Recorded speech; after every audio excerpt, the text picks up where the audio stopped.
थोड़ी देर पहले election commission of India की तरफ से जम्मू कश्मीर में असेंबली के इंतखाबात का शेड्यूल अनाउंस हो चुका है।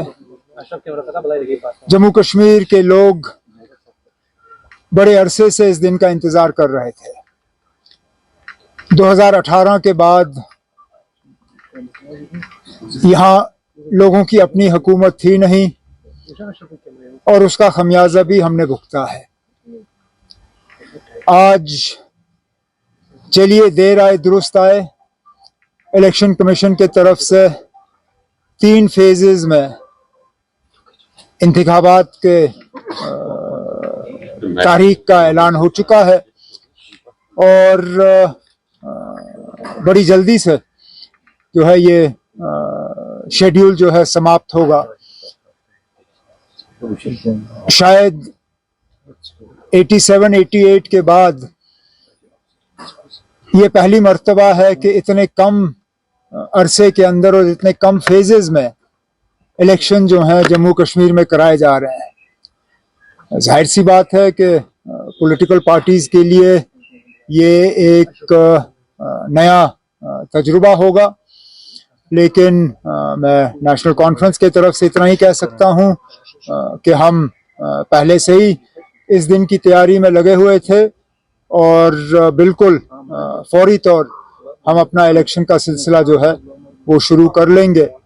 इसके साथ साथ इलेक्शन कमीशन ऑफ इंडिया की तरफ से अभी जो मैं उनका प्रेस कॉन्फ्रेंस सुन रहा था, उन्होंने फ्री और फेयर पोल्स पे बहुत जोर दिया।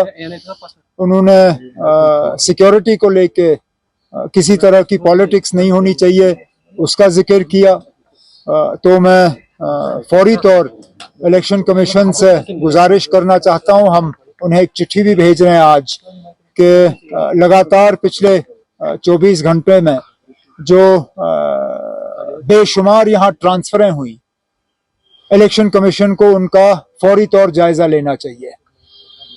इतने सारे अफसर अचानक ट्रांसफर किए जाना, हमें तो शक है कि ये हुकूमत, दिल्ली की जो हुकूमत की पार्टी है बीजेपी, उन्हीं का लगाया हुआ लेफ्टिनेंट गवर्नर है यहाँ पे।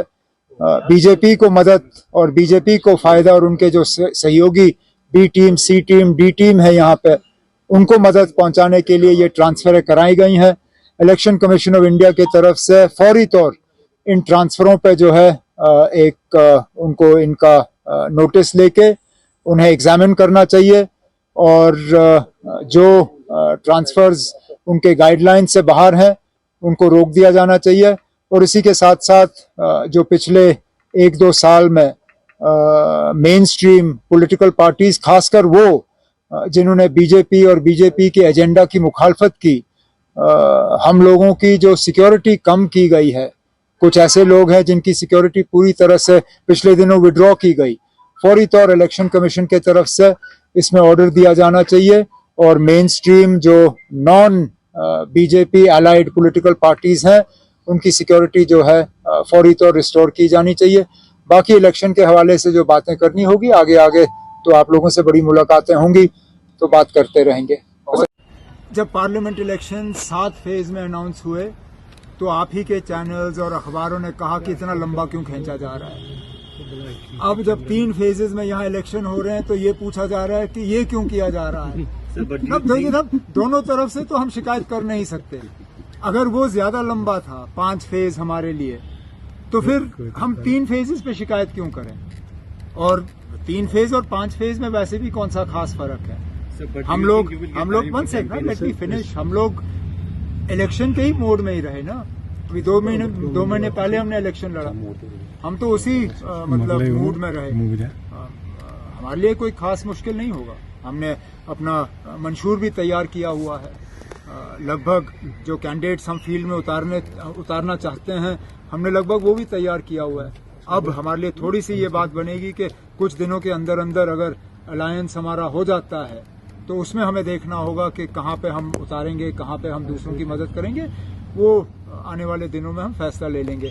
जहाँ तक 370 के हटने के बाद ये तो सबके लिए पहला इलेक्शन है, सिर्फ नेशनल कॉन्फ्रेंस के लिए नहीं।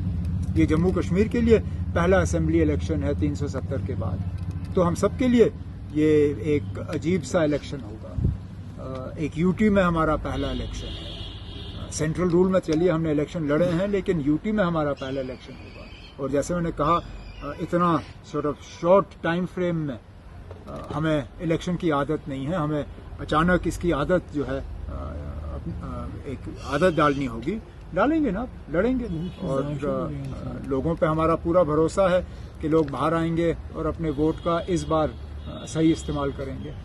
जम्मू के ग्राउंड सिचुएशन पे हम जाएं, जहां मेरा इन पिछले दिनों काफ़ी एक्सटेंसिव दौरा रहा। फारूक साहब भी अभी आज भी जम्मू में ही हैं। जम्मू में भी बीजेपी की वो हालत नहीं है जो बीजेपी वाले चाहेंगे। उनका अगर बस चलता तो ये इलेक्शन होते ही नहीं। ये इलेक्शन 1 अक्टूबर को मुकम्मल किए जा रहे हैं, क्योंकि सुप्रीम कोर्ट का आदेश है। सुप्रीम कोर्ट ने कहा कि 30 सितंबर से पहले ये सिलसिला ख़त्म होना चाहिए। 30 सितंबर का चलो इन्होंने 1 अक्टूबर कर दिया, लेकिन ये बीजेपी अपनी मर्जी से नहीं कर रहे हैं। तो मैं इफ्स और बट्स में नहीं जाऊंगा। इलेक्शन हो जाने दीजिए। मेरी तो ये उम्मीद है कि लोग एक लंगड़ी टूटी फूटी इस तरह की हुकूमत नहीं चाहेंगे।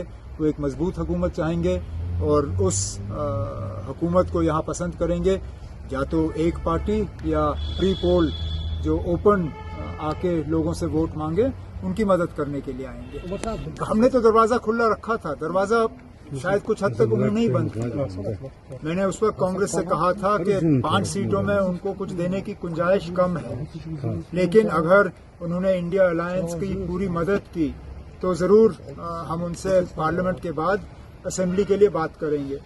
लेकिन पार्लियामेंट में उन्होंने कांग्रेस की तो मदद कहीं की नहीं, कैंपेन कहीं किया नहीं, वोट कहीं कांग्रेस के लिए मांगे नहीं जम्मू में।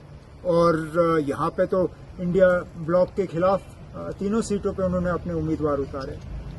लेकिन ये फैसला मेरा नहीं है। फैसला नेशनल कॉन्फ्रेंस की तंजीम का होगा।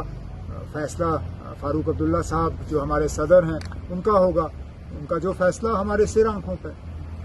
हम तो बस बेसब्री से इंतज़ार कर रहे हैं कि वो जम्मू से वापस आएँ, तो हम इन 2-3 चीज़ों पे उनसे मशवरा करके आगे के लिए जो है अपनी रणनीति जो है वो तय करें। हमारे पास बेसिस की कमी नहीं है। ये कुछ चीज़ें आप हम पे ही छोड़ दीजिए ना। अब पहले ही आज इलेक्शन अनाउंस हुए, घंटा नहीं हुआ, और मैं सारा कुछ अगर यहीं आपके सामने रखूं तो फिर इलेक्शन कैंपेन